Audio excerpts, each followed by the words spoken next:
Welcome to my Alphabetic ailment advice.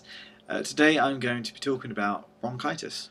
Bronchitis is basically the inflammation of the mucous membranes of the bronchi, which are basically the airways which carry air from the trachea into the lungs. Now, bronchitis can be classified into two groups. The first group is acute bronchitis and the second group is chronic bronchitis. Acute bronchitis is classified by the development of a cough, with or without mucus, or sputum as it's correctly known. Chronic bronchitis is normally caused by recurrent injury to the airways by inhaling substances which irritate the bronchi. Cigarette smoking actually is the most common cause of bronchitis.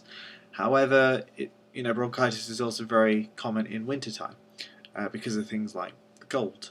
Now, for a lot of you, the first thing you'll be expecting from your doctor is antibiotics.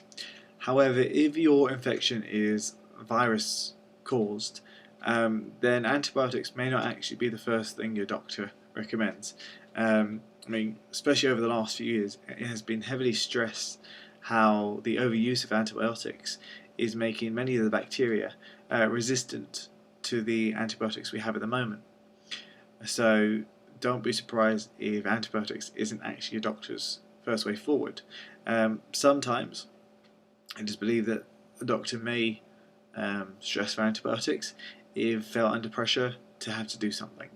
So speak to your doctor, have a word with them, see if antibiotics really is the best way forward for you before proceeding down that route. Now, although you may not be prescribed antibiotics, if you are suffering with a fever or muscle pain, your doctor may prescribe you something like acetaminophen or the more commonly used ibuprofen. One of the most important things you must do if you are suffering with bronchitis is to make sure that you're getting a lot of fluids in your body, so plenty of water.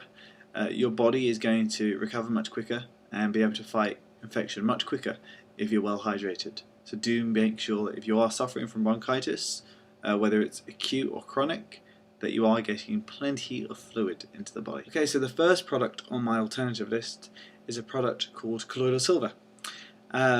It's basically little bits of silver electrized in water.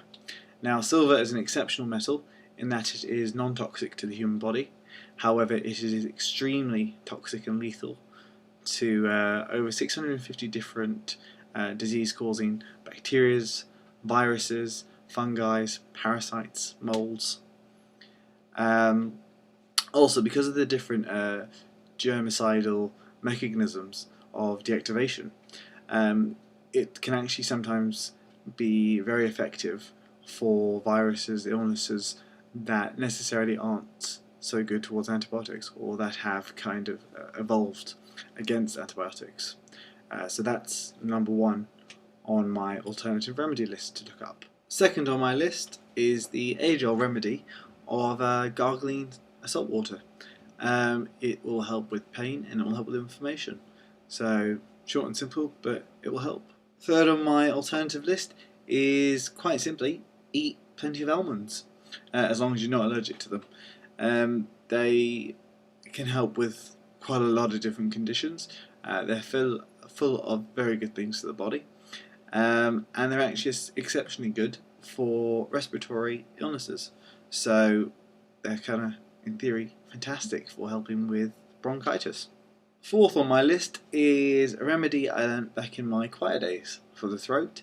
If you get some warm water and if you put some lemon, honey and ginger in it, that will help with the throat and the lungs. The lemon helps to break down mucus. The honey is basically antiseptic, anti-inflammatory, so that will calm everything down. And the ginger, again, as well as being healthy for the throat, it's going to strengthen everything up as well, so it's going to help your recovery. Doesn't taste too bad either. And lastly, number 5 on my list is simply just try making some tea with bay leaf and thyme. Both will help with your chest and your lungs to help heal you up, as well as kind of bring you some relief and comfort to your chest and lungs. So that's just make a tea with bay leaf and thyme. Well guys, that's my advice for today. as the disclaimer did say, it's just my opinion, things I've come across. What you do with that information is down to your own free will. But I hope that it has helped in some way. And please do let me know how your ailments get on. Take care, guys, until we speak again.